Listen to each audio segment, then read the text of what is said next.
is if I can develop a workflow that is safe, secure, requires the least amount of translation as possible, and I'm more particular to LUTs, and I can take all of that information that I've generated on set and pass it through to post, that now visual effects department, company, production, whatever, visual effects can now make use of it and use it.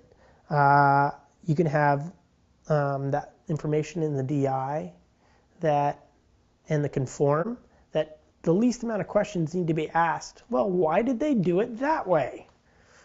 Developing a workflow for a film, for a feature film, for example, my first consideration is the cinematographer, how the cinematographer would like to work.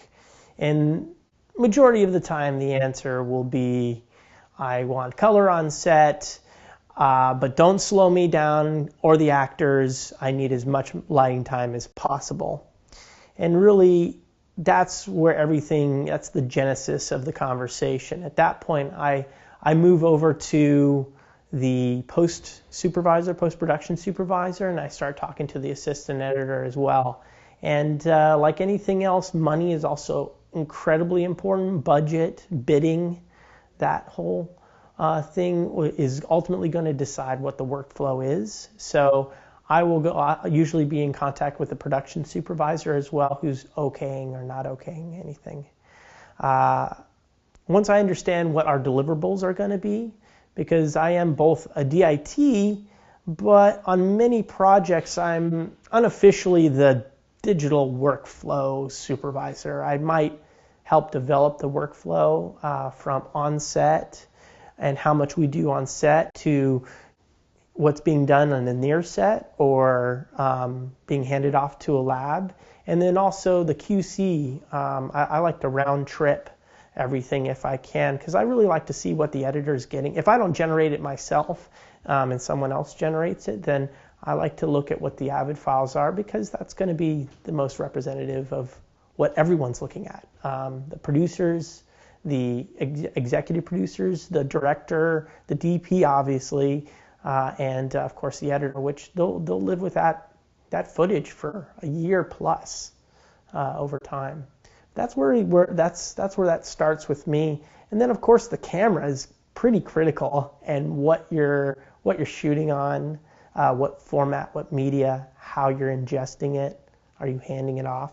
Speed is a relative thing. How fast do they want it? So I can't say there's a one workflow by any means. I would say everything's tailored, but there are deliverables that always need to be met. Avid, the footage requires a LUT or a look, whether a custom LUT or a CDL, in order to pass that along, either with the footage being generated there at my cart or in a truck with another set of DITs, near set with a digital lab, or actually handing off to a brick and mortar lab like Photocam or eFilm or Deluxe or whoever is handling that aspect of what we're doing. Constant learning, and because the DIT is attached to post-production in pretty much a big way, and even growing more so, that you have to know the back end to be able to be relevant for the front end, to be able to explain to producers why you're doing a certain thing or why you need a certain computer that can help push their product from set all the way through post. My daily workflow starts off with, and you have to understand, the DIT is just not just a data manager. He does a plethora of things. So it may start off with me checking with camera to make sure that they are jammed with time code. These are things that happen before we start rolling camera. I have to make sure that the camera slate name or camera designation, whether it's A cam, B cam, C cam, are all set properly. I have to make sure that the roll numbers are set properly. If we had a replacement camera come in because the one from the day before had a problem, we have to make sure that gets set the right um, at the right roll number. We have to make sure that the project rates, are we shooting 2398 or are we shooting 2997? Those things have to be done. So that part of the DIT has to happen first. Once camera starts rolling and I start getting media, then basically it depends on the job. Sometimes we have a digital utility that I can actually depend on bringing me shot data, or I'll hear on walkie-talkie they're doing a roll change, and then I'll walk over to camera, collect the various media cards from the various cameras, bring it back to my cart. I then start the process of ingesting the data and using backup verification software, checksum. There's 2 to 3 different softwares I use on a daily basis. One for read files and Alexa files is a program called Double Data. Very good program. The process that it uses is to back up the media to your fastest drive, whichever you designate as your fastest drive. And my fastest drive is an 8-bay RAID 5 SAS RAID. So that card gets backed up there first, and then after it's finished and verified, it will then back up from that drive to my other shuttle drives. It's faster than trying to back up to 3 places from the card reader, because backing up from my main drive with 8 spinning drives, sending that data is way faster than the eSATA can deliver the files. There's another software called Shotput Pro that gets utilized a lot. Typically when I'm not doing a red show or when I'm having to back up cameras like Sony F55 or Sony F5 or any kind of handy cam or audio, I use Shotput Pro. There's another software I've been testing lately. It's called Pomford SilverStack. It's a very cleverly written software, and it's got a lot of bells and whistles. It's got previews, thumbnails, so when you're pulling in your data, you can actually preview what's coming in. It gives you beautiful thumbnails. It gives you a very complete reporting system telling you how many backups you have of what files, what's your total runtime, what's your total gigabyte count. I mean, it's really complete in that way. It doesn't work for all cameras. It's camera specific. It fits and handles, I think, most of the general cameras out there today. It doesn't handle Alexa RAW, doesn't handle F55 RAW, but it does the ProRes versions of those cameras. But like I said, it's very pretty to look at, and it gives you a nice interface.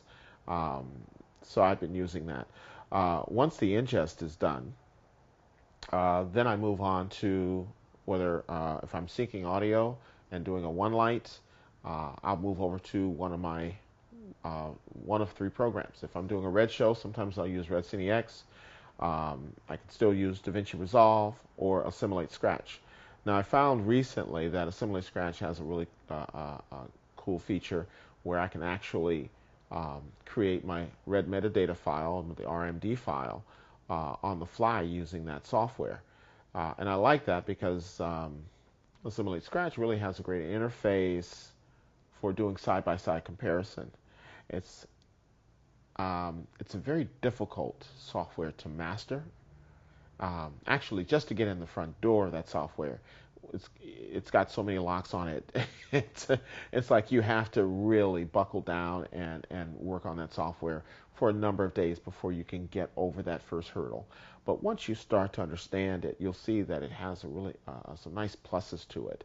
And one, if I'm doing scene comparisons from A camera, B camera, it allows me to bring both scenes up really big on my desktop so I can review and I can actually grade one matching to the other. So I do like that about the software. I can update my RMD files directly out of that program, and then usually what I'll do is once the audio is synced, color is done, then I export it out to whatever flavor ProRes or Avid that post and the producers want.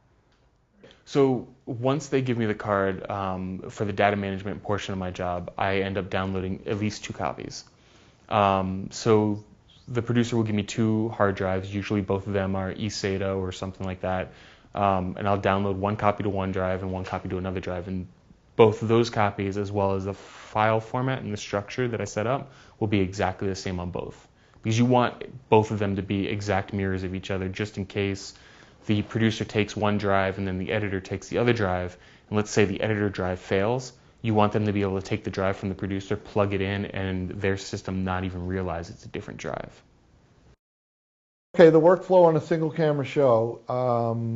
The workflow on a single camera show is for the most part, it's very high energy, a lot of cards coming to you in and out.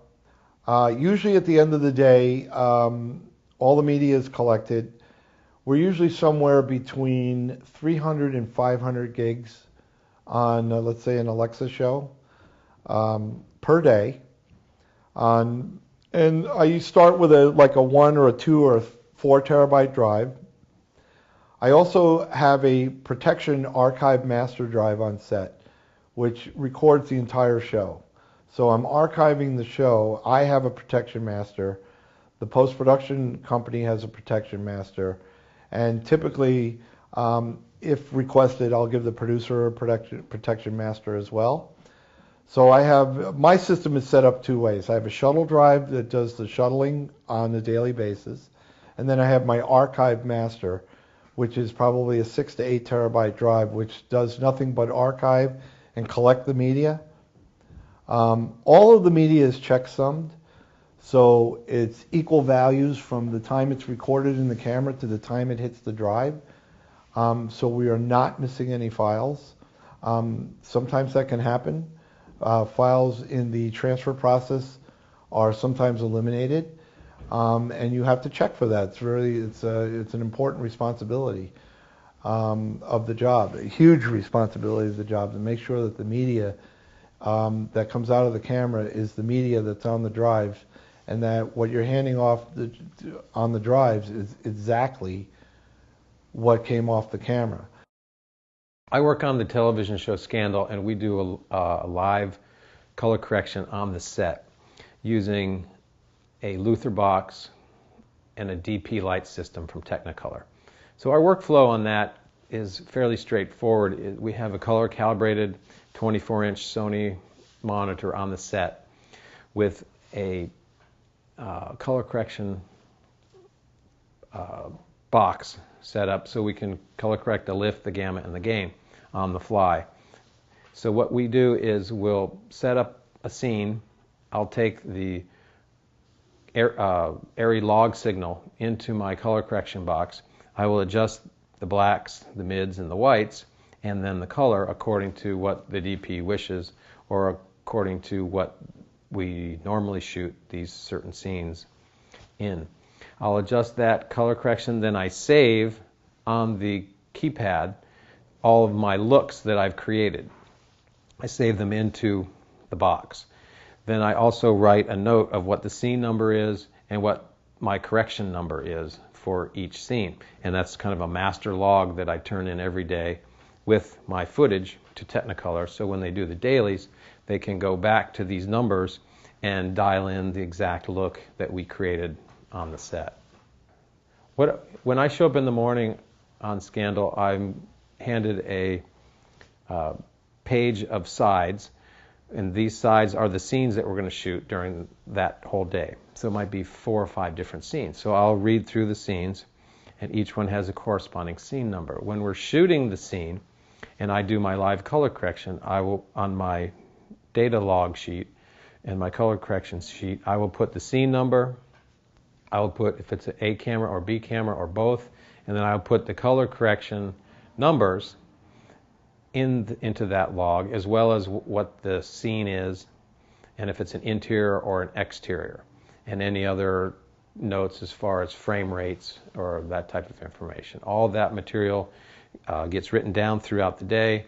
Then a copy of that goes in with the hard drive, and in the hard drive we'll have all of the log footage from both cameras, all of the sound that was recorded that day, and all of my lookup table numbers that are generated onto a USB stick and then sent and then put into the hard drive. And that all goes to Technicolor for them to create their dailies. Yeah, as you're doing color corrections on the DP light system from Technicolor, you can save your looks by hitting 2 buttons. That generates a number, and it's usually a 3-digit number. Those numbers are saved in the machine, and then at the end of the day I put a USB stick into the machine, take all those numbers, put them onto the stick, and then put it onto the hard drive and send that in with the dailies for their color correction. And I also keep a copy of those numbers on my data log that goes in with the material at the end of the day. Yeah, it's a CDL that is saved, and this has all been tested way ahead of time with Technicolor to make sure that our monitors match their monitors and that the numbers they are getting are going to give the exact same look that we saw on the set to the dailies that they distribute all around to the producers, directors, and I have worked with other directors of photography, and the first time that I'm asked to work with them is they ask me, so how do you work? And I say to them exactly my workflow. I go through it in detail. I summarize it because I haven't got long to talk to a director of photography, and it goes something like this. So I have a Sprinter van, and inside I have a color grading suite. I work from the raw image. I balance all the cameras off, so we have one signal, which is a Rec 709 standard signal that feeds your Rec 709 calibrated monitor. You base all your lighting decisions on that. If you want it in color, you have it in color. If you want it in black and white, probably be better, but now VTR probably takes a signal from there.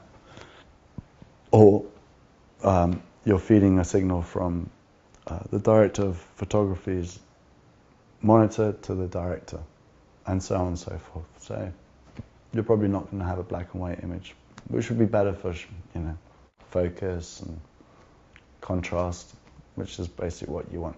So you got a straightforward Rec 709 signal going into the monitor, and that's what you're lighting off. I then take the raw and I load it into my truck and I color time it, and you either come in the truck and have a look and just check everything's okay, or I send it back to set. So you just A and B. It's not live.